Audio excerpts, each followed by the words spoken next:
எல்லாருக்கும் வணக்கம். நான் உங்கள் தாயார் cooking channel Sangeetha. Welcome to தாயார் குக்கிங் சேனல். இன்றைக்கி என்ன ஸ்பெஷல் ரெசிபின்னா உப்பு சீடை தான் செய்ய போகிறோம். அதுவும் தேங்காய் பால் சேர்த்து இந்த சீடை செய்ய போகிறோம். வாங்க அது எப்படி செய்யலான்னு பார்க்கலாம்.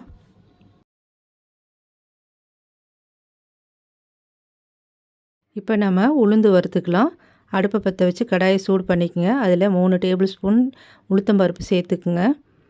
அடுப்பை மீடியமான தீயில் வச்சுட்டு கலர் மாறாமல் வறுத்துக்கலாம். பாருங்கள், இந்த அளவுக்கு வறுத்தா போதும். இப்போ ஆஃப் பண்ணிவிட்டு இதை ஒரு பிளேட்டில் கொட்டி ஆற வச்சுருங்க. கடாயை வச்சு கடாய் சூடானோடனே அடுப்பை குறைவான தீயில் வச்சுருங்க. இப்போ அரிசி மாவு வறுத்துக்கலாம். நான் 1 கப்பு அரிசி மாவு எடுத்திருக்கேன். இது கடையில் வாங்கின பச்சரிசி மாவு தான். இது 200 கிராமு. இப்போ இதை சேர்த்து வறுத்துக்கலாம். அடுப்பை மீடியமான தீயில் வச்சு மாவை கலந்து விடுங்க. மாவு தீஞ்சிடக்கூடாது. ஒரு 5 நிமிஷம் போல் வறுத்து எடுத்துக்குங்க.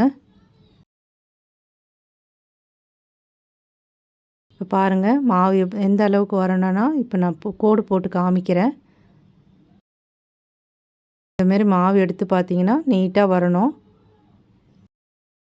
இப்போ இதை ஸ்டவ் ஆஃப் பண்ணிவிட்டு நம்ம ஒரு பிளேட்டில் கொட்டி ஆற வச்சிடலாம். வறுத்து ஆற வச்ச உளுந்தை இப்போ மிக்ஸி ஜாரில் சேர்த்து நல்லா மைய அரைச்சி எடுத்துகிட்டு வந்துடுங்க. இப்போ வறுத்து ஆற வச்ச மாவை நம்ம சலிச்சிக்கலாம்.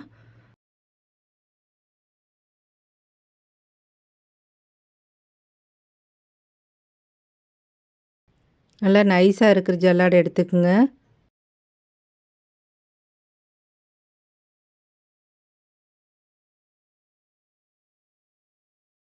பாருங்கள், இந்த அளவுக்கு திப்பி இருக்குது. இப்போ இதை கீழே கொட்டிடலாம். இப்போ உளுந்து மாவையும் சேர்த்து சலிச்சிக்கலாம்.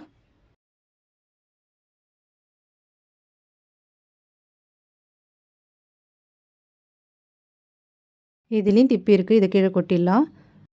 இப்போ சலித்த மாவில் ஜீரகம் 1/2 ஸ்பூன் சேர்த்துக்குங்க. கருப்பு எள்ளு 1/2 ஸ்பூன்.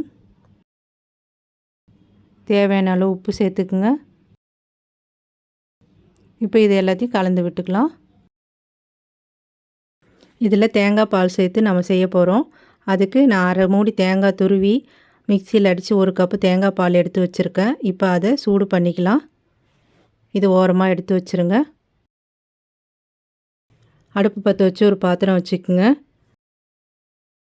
அதில் 1 டேபிள் ஸ்பூன் வெண்ணெய் சேர்த்துக்குங்க. இப்போ 1 கப்பு தேங்காய் பால் சேர்த்துக்கலாம். இது கலந்து விட்டு ஒரு கொதி வரட்டும். ரொம்ப நேரம் கொதிக்கக்கூடாது. பொங்கி வந்தால் போதும்.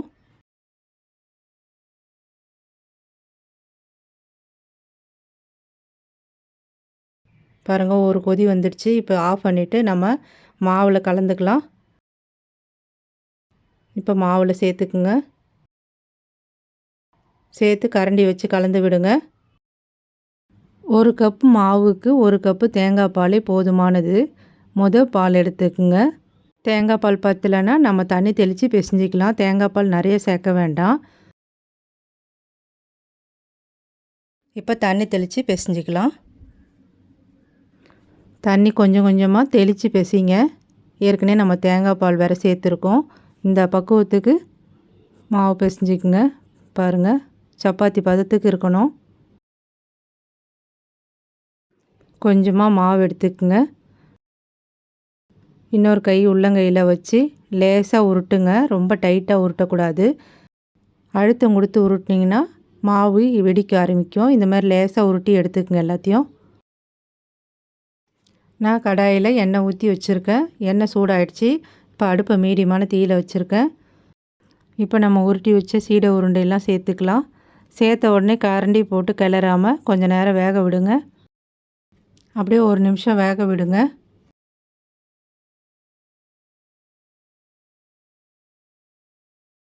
நிமிஷம் போல் ஆயிடுச்சு. நம்ம கரண்டி வச்சு கலந்து விடலாம். இதுமாரி கலந்து விட்டுட்டே இருங்க. ஈவனாக வேகும். இது பாதி வெந்த உடனே இதை எடுத்து வச்சிடலாம். அடுத்தது உருட்டி வச்சதை சேர்த்துக்கலாம். அது பாதி வெந்த உடனே வேக வச்சதை சேர்த்து கலந்து வேக வச்சுக்கலாம். இப்போ இதை எடுத்து வச்சிடலாம். இப்போ 2வது உருட்டு நம்ம சேர்த்து வேக வச்சுக்கலாம். இதுவும் அதே மாதிரி வேகட்டும்.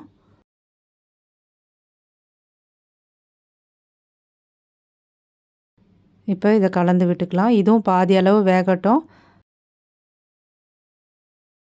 இதுவும் பாதி வெந்துடுச்சு. இப்போ நம்ம வேக வச்சதை இது கூடயே சேர்த்துக்கலாம். இந்த மாதிரி செய்யும்போது உங்களுக்கு எல்லாமே நல்லா ஈவனாக வெந்து வரும். பாருங்கள், இப்போ சேர்த்துக்கலாம்.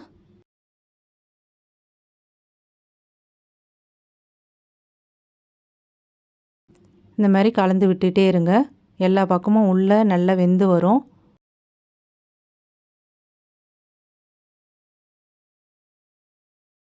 ஒரு சீடை கூட வெடிக்கவே இல்லை பாருங்கள். இப்போ எல்லாமே நல்லா வெந்துடுச்சு. இப்போ நம்ம எண்ணெயிலேருந்து எடுத்துக்கலாம். நீங்களும் இதே மாதிரி செஞ்சு பாருங்கள். இந்த ரெசிபி பிடிச்சிருந்தா ஒரு லைக் கொடுங்க, ஷேர் பண்ணுங்கள். தாயார் குக்கிங் சேனலுக்கு சப்ஸ்கிரைப் பண்ணுங்கள். கூடவே இருக்கிற பெல் பட்டனையும் கிளிக் பண்ணிக்கோங்க. மறக்காமல் கமெண்ட் பண்ணுங்கள். நன்றி, வணக்கம்.